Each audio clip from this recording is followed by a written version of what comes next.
Next पढ़ते हैं अपन क्षारक। क्षारक को अंग्रेजी में बोलते हैं बेस। क्या पढ़ रहे हैं अपन? क्षारक। क्षारक को अंग्रेजी में बोलते हैं बेस। बेस शब्द की जो उत्पत्ति है, ये बेस वर्ड कहाँ से आया?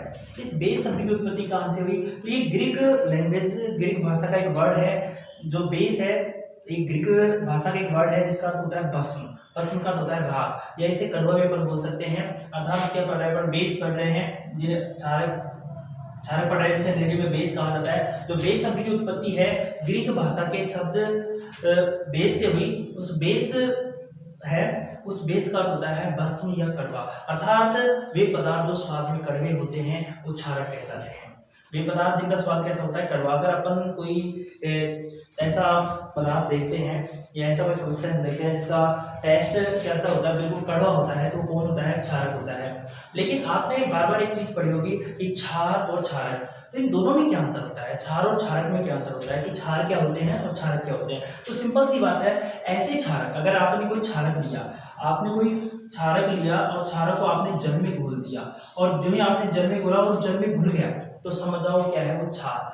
वे क्षारक जो जल में घुल जाते हैं वो क्या कहलाते हैं? क्षार। अगर कोई सा भी क्षारक है वो जल में घुलता है तो वो क्षार कहलाएगा। ठीक है, इसलिए अपन कह सकते हैं कि सभी क्षार क्षारक होते हैं, लेकिन सभी क्षारक क्षार नहीं होते।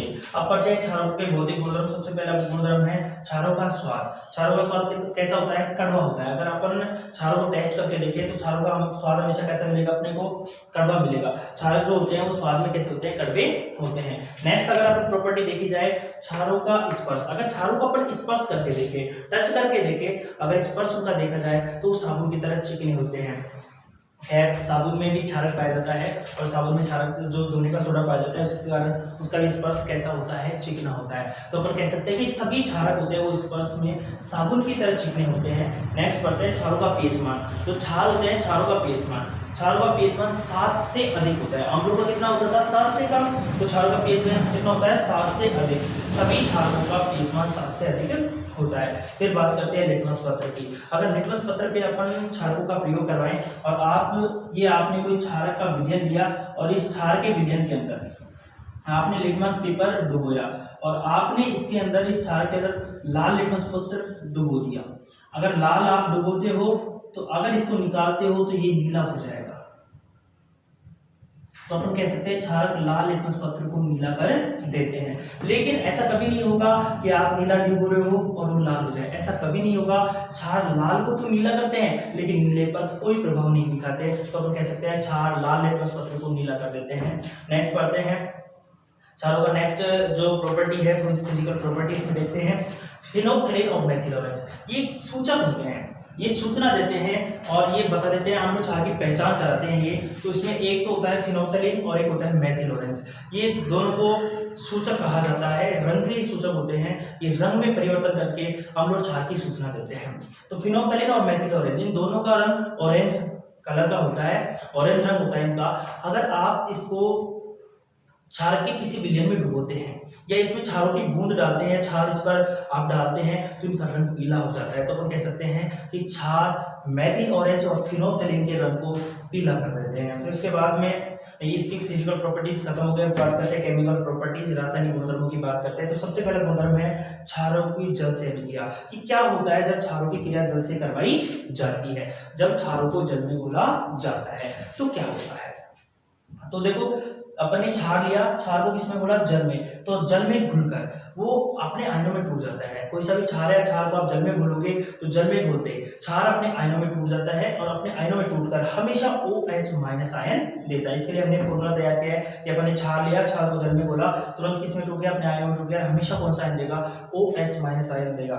जब क्षारों की क्रिया जल से करवाई जाती है या क्षारों को जल में घोला जाता है तो हम कह सकते हैं कि ये अपने आयनों में टूट जाते हैं और अपने आयनों में टूटकर हमेशा OH- आयन देते हैं। इसके लिए पहला एग्जांपल अपन देखते हैं KOH, potassium hydroxide. Potassium hydroxide को अपन ने जल में घोला तो ये अपने आयनों में टूट गया और तुरंत इसने कौन सा आयन दिया? OH- आयन दिया। फिर नेक्स्ट एग्जांपल देखते हैं NaOH, सोडियम हाइड्रोक्साइड। किसमें घोला अपन ने इसको? जल में। तो इसने कौन सा आयन दिया? हमेशा OH-। तो हम कह सकते हैं जब क्षारों को जल में घोला जाता है या क्षारों की क्रिया जल से करवाई जाती है तो क्षार अपने आयनों में टूट जाते हैं और अपने आयनों में टूटकर हमेशा OH- आयन देते हैं। दोबारा पढ़ते हैं, एक बार वापस इसको देखते हैं। अपन पढ़ते हैं क्षारक। क्षारक को अंग्रेजी में कहते हैं बेस। जो बेस शब्द की उत्पत्ति है ग्रीक भाषा के शब्द बेस से हुई, और बेस का अर्थ होता है भस्म या कड़वा, अर्थात वे पदार्थ जो स्वाद में कड़वे होते हैं वो क्षारक कहलाते हैं। लेकिन क्षारक और क्षार में भी अंतर होता है। ऐसे क्षारक जो जल में घुल जाते हैं उन्हें क्या कहते हैं? क्षार। अपन कह सकते हैं कि वे क्षारक जिनको अगर आपने जल में घुला और घुल गए तो वो क्या कहलाएंगे? क्षार कहलाएंगे। क्षारों की पहले जो भौतिक गुणधर्म देखते हैं अपन, क्षारों का स्वाद कैसा होता है? कड़वा। अगर क्षारों को अपन टेस्ट करके देखें तो उनका जो टेस्ट है, टेस्ट कैसा आएगा? कड़वा आएगा। तो क्षार टेस्ट में कैसे होते हैं? कड़वे होते हैं। नेक्स्ट अपन देखते हैं क्षारों का स्पर्श। क्षारों का अगर अपन स्पर्श करके देखें, टच करके देखें, तो क्षारों का स्पर्श साबुन की तरह चिकना होता है। क्षारों का पीएच मान 7 से अधिक होता है। 7 से कम अम्लों का, 7 से अधिक क्षारों का होता है। उसके बाद फिनोप्थलीन और मेथिल ऑरेंज के रंग की बात करें तो ये फिनोप्थलीन और मेथिल ऑरेंज के रंग को पीला कर देते हैं, और लिटमस पत्थर की बात करें तो ये लाल लिटमस पत्थर को नीला कर देते हैं। अब इनका पहला रासायनिक गुणधर्म था वो था क्षारों की जल से अभिक्रिया। कि क्या होता है जब क्षारों की क्रिया जल से करवाई जाती है? तो आपको यदि क्षार मिलता है, आप उसकी क्रिया जल से करवाते हैं, तो इस प्रक्रिया में क्षार अपने आयनों में टूट जाएगा, और आयनों में टूटकर हमेशा कौन सा आयन देगा? OH- आयन देगा। इसके लिए हमने फॉर्मूला तैयार किया है। नेक्स्ट एग्जांपल देखते हैं अपन ने पोटेशियम हाइड्रोक्साइड लिया और सोडियम हाइड्रोक्साइड लिया। दोनों क्षारक हैं, दोनों क्षारकों को जल में घोल दिया अपन ने। जल में घुलने के बाद दोनों अपने अपने आयनों में टूट गए और दोनों ने OH- आयन दिया। तो हम कह सकते हैं जब क्षारों की क्रिया जल से करवाई जाती है या क्षारों को जल में घोला जाता है तो ये अपने आयनों में टूट जाते हैं और अपने आयनों में टूटकर OH- आयन देते हैं। नेक्स्ट पढ़ते हैं अपन सोल्ट, लवण पढ़ते हैं। तो देखो लवण के बारे में बात करते हैं कि लवण कैसे बनते हैं, लवणों की प्रॉपर्टीज क्या होती हैं। तो जब अम्लों की क्रिया क्षारों से करवाई जाती है, आपको अम्ल और क्षार की क्रिया करवानी है।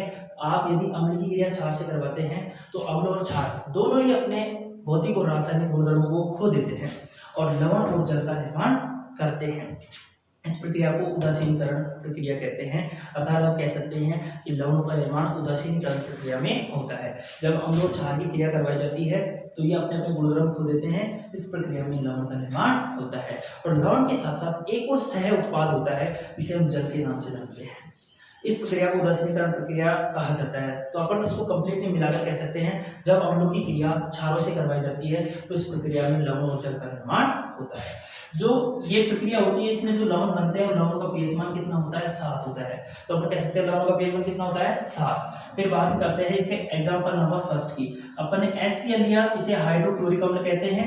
हाइड्रोक्लोरिक अम्ल की क्रिया अपन ने NaOH सोडियम हाइड्रोक्साइड क्षार से करवा दी, तो इस प्रक्रिया में NaCl जिसे अपन नमक और H2O जल। तो आपने देखा होगा कि जब हाइड्रोक्लोरिक अम्ल की क्रिया सोडियम हाइड्रोक्साइड क्षार से करवाई जाती है तो इस प्रक्रिया में NaCl जिसे अपन नमक और जल, देखो लवण और जल का निर्माण इस प्रक्रिया में हो गया। और आप सभी इस चीज से विदित हैं कि नमक का पीएच मान 7 होता है और जल का पीएच मान भी कितना होता है? 7 होता है। शुद्ध जल का पीएच मान कितना होता है? 7 होता है। एक बार फिर से देखें, जब अम्लों की क्रिया क्षारों से करवाई जाती है तो इस प्रक्रिया में लवण का निर्माण होता है और लवण के साथ इस प्रक्रिया में जल का निर्माण भी होता है। जल इसका एक सह उत्पाद होता है।